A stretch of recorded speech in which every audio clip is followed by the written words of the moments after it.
University, National University of Singapore. The title is Illumination Patterns for Multiple Right-conic monochromatic light sources on plane surfaces. Please, Koushik. Thank you, Nundy. As Nundy said, today I'll be talking about illumination patterns for multiple right-conic monochromatic light sources on plane surfaces. So I am Koushik Kumar Nundy, and so since the slides are not responding.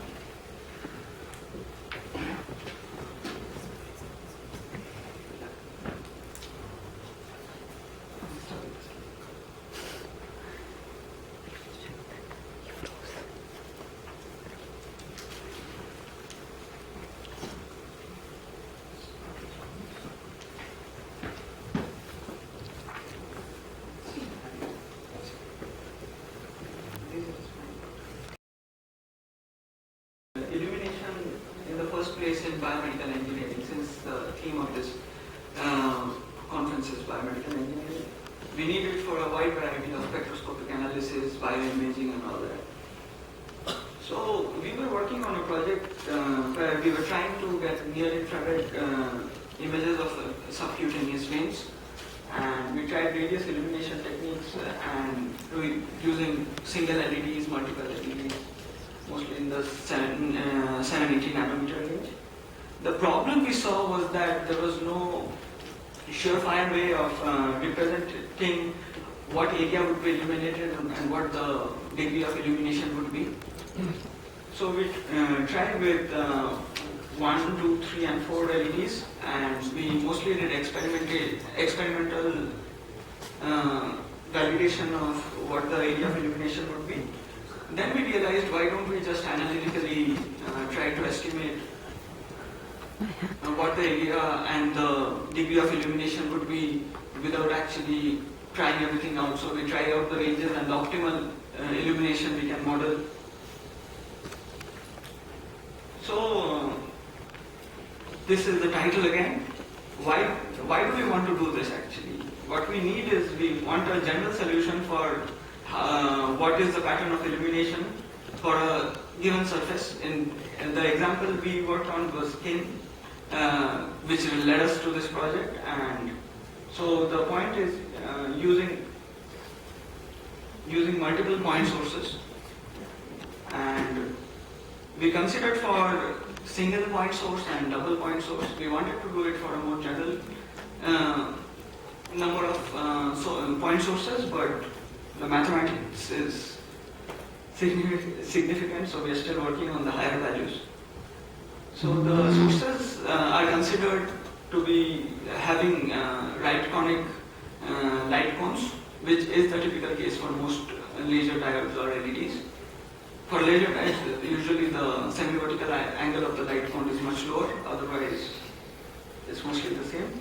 And for to simplify the problem, very often the light sources we use, they are placed on the surface of hemispherical structure to ensure that the distance of the region of interest from the light sources is equivalent, and there is a certain degree of mathematical precision to where the light is actually located.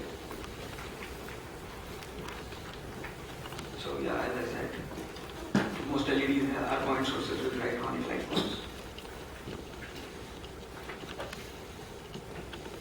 So we considered for the single source first, where on the this is the region of interest, the base of the hemisphere, and the LED is located on the surface of the hemisphere with the parameters mentioned here.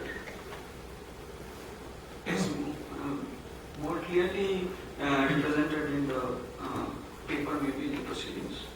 The image is described, and the various measurements, like what this area represents. This is the area of illumination. This is the position of the light cone. And so for a single source, we measured the area of illumination, and we saw that for very for a given omega where, let's go back to the image maybe.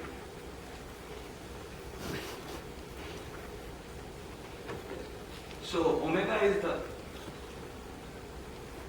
the semi-vertical angle of the light cone. The theta is the angle of the angle that represents the position of the light source in respect to the center of the area of illumination. And for very low values of omega, which basically represent narrower beams, we see that as we go to very high.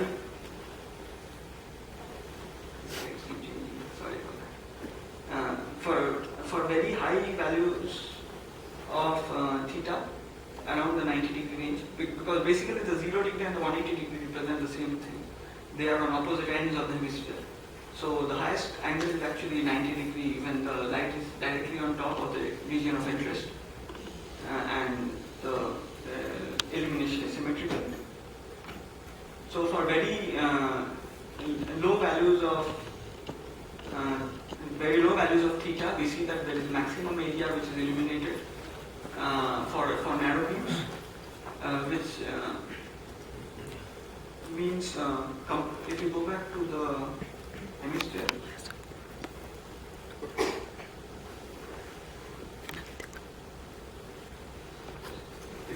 hemisphere,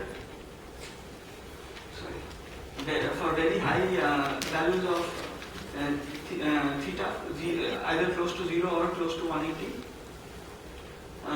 the light will almost be coming in from the side, which gives very high illumination for low values of omega narrow beams, while it gives for medium ranges of omega where it's coming in from the side but not quite from the edge.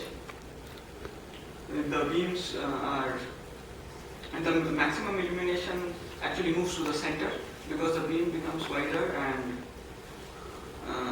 as we go to very wide illumination patterns, light cones which are very wide in nature, for this is omega equal to 50 if I'm not mistaken, we see that actually the maximum intensity of illumination it shifts to the center from the edges.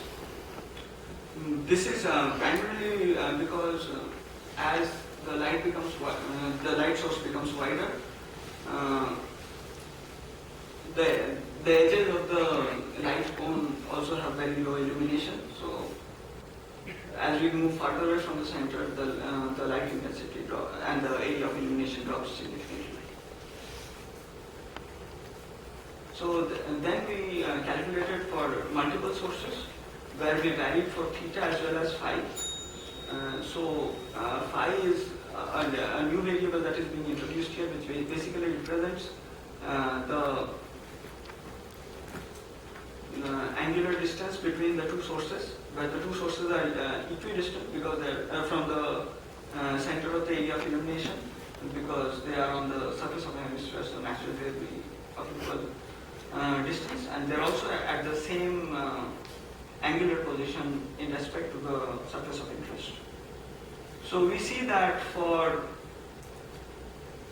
narrow beams, which is low omega, for low values of omega, we see that the maximum area is illuminated only when phi and theta are both at a minimum, which represents both the lights being very close to each other and close to the top of the hemisphere. So they are actually lighting up the same area, and the intensity thereby also increases. This results in maximum illumination there. On the other hand, for very high values of theta and phi, what the physical representation is that the lights are at the farthest position from each other and they are lighting up the surface of interest sideways. So there is nearly no illumination. This is normalized actually. So the white represents maximum area of illumination and the black represents minimum area of illumination. So this is for nano beams. We see a slight be more stable illumination pattern for wider beams because they act as more diffuse light sources. So here we see that actually the variation, the tendency is similar, but the rate of change is much slower. And so wider beams are better for more diffuse illumination across a wider area and allow for greater flexibility, while the narrow beams are not as helpful for flexible solutions. So we could model for the illumination patterns based on the choice of point source, which is basically the choice of LED.